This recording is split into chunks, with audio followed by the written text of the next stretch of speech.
Hello, everyone. It's nice to be back. 47 years I've been involved in this industry. I know I don't look that old, but it's been a long journey, and it's a bit like coming back to the future. When I walked in, and Mark and I arrived, and kind of walked in and seeing fellas like Edgar around, some of the old faces, but so many new faces and so many changes. We're very excited about being able to talk to you today. And on my right is Mark Fay, who's our CEO. And Mark is somebody who first came to our attention in 2005. Those of you who know a bit about the industry history might remember back then in 2005, we sold 49% of our business to Macquarie Capital Alliance Group, and that's when I met Mark. Mark has got a very deep knowledge of the industry, a very strong understanding of infrastructure assets, of real assets. Spent a lot of time working in New York, managing these assets. And unusually for somebody with his background, he actually understands people and wants to do something important and something good. And most people in this room have got the same intention. But it was great when Mark called me, but I'm not going to spoil his thunder, take his thunder. I might hand over to Mark and let him introduce IPL Living. Thank you. Hi, everyone. So IP Living, in a snapshot, this is what it is. It's the marriage between a 40-year plus owner-operator with an amazing track record in the space that's wanting to grow again and do good with Palisade Impact, which is a long-term Australian fund manager, open-ended, so no need to sell, which is really important to us. And what's also important is they have an explicit mandate to do good, to address social, environmental challenge, as well as own, obviously, reasonable returns, but really doing it together and seeing that as good for business. And so late last year, we established IP Living, INGE, Palisade Living. And it's a for-purpose retirement village business that we're going to take you through right now, strategy, background, what the portfolio looks like. So for those of you who are newish to the industry, a little bit about the Zig Inge Group and how we found ourselves back into the sector. My father, Zig, we used to have these great debates. He claimed to be the developer of the first for-profit retirement village in this country back in the 70s. There's a fellow called Ian Ball who made the same claim, and those two were like two old bulls, and we used to have the debate. It was very close. I'm not going to say who actually was first, but they were very, very close, like within months of each other. But that was right back in 1978 that Pine Tree Village kind of got up and running. History was that Zig kind of came here from a little country called Latvia, came here as a refugee after the war, didn't have any English, had nothing really, and was working in a real estate agent's office. Off the back of that, he was cleaning it and then learned a bit about real estate by being the cleaner, and then learned a bit about building, and then had a piece of land in the mid-70s that he wanted to build a hotel on. He wasn't allowed to, then thought he might build a unit development and call it a retirement village, and that was the birth of that first village. We did everything in our business. We were the builders, we were the sellers, the marketers, and ultimately the managers. We used to say to our residents, it's a really unusual transaction because we're going to sell to you, then we're going to live with you hopefully for the rest of your life. And our mantra back then, being a family business, was it was all about the resident. Every resident was your mother, our mother, your father, your grandfather, and that's how we treated our residents, and everything we did was focused on that.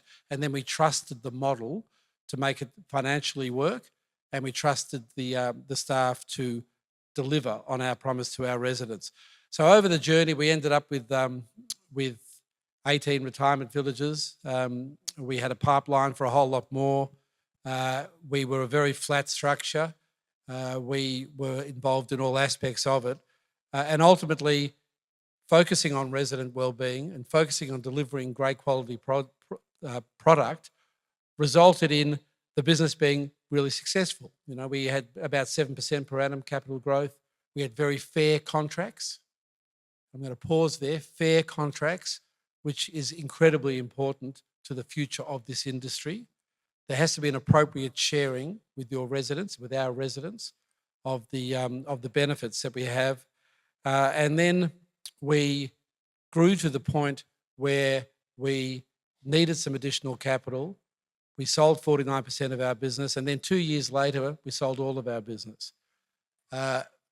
People congratulated us. It was just before the GFC. You know, it was financially a very successful sale, but ultimately a very difficult thing to do. And there was a whole lot of remorse and sadness in our family, as crazy as that might sound.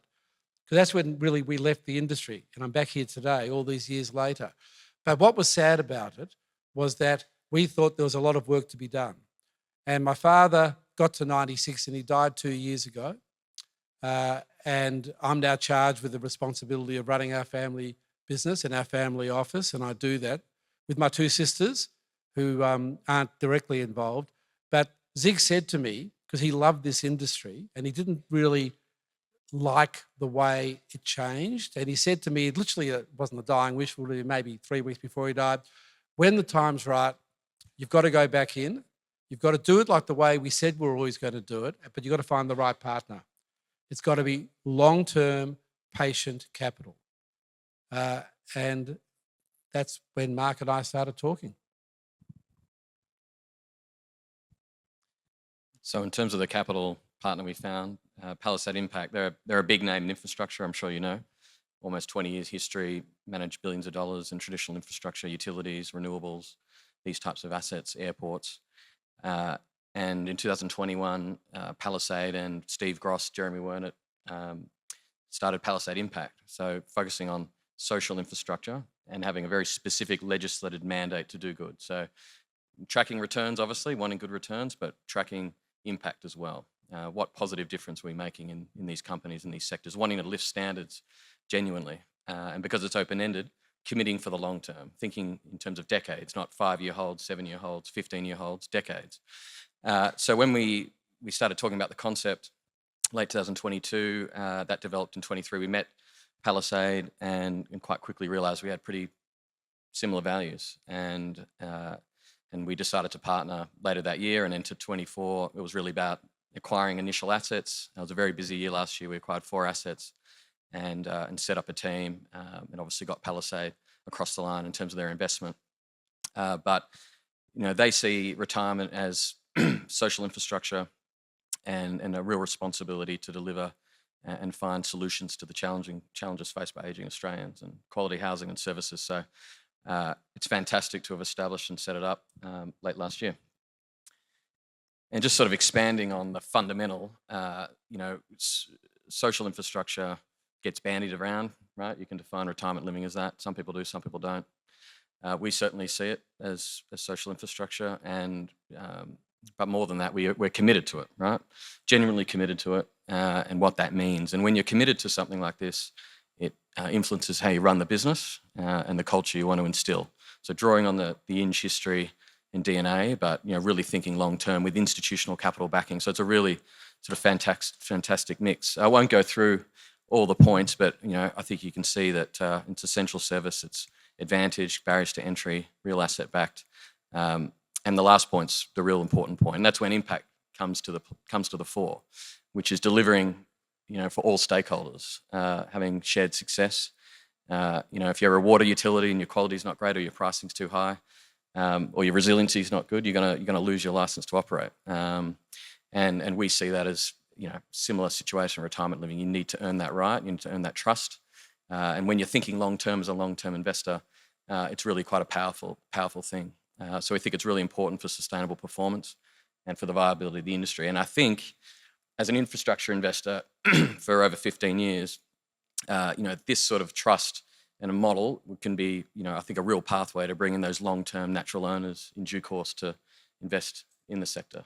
You know, the long-term super funds, Aware Supers, Australian Supers, more of this kind of capital that can hold forever and not exit earlier than they need to.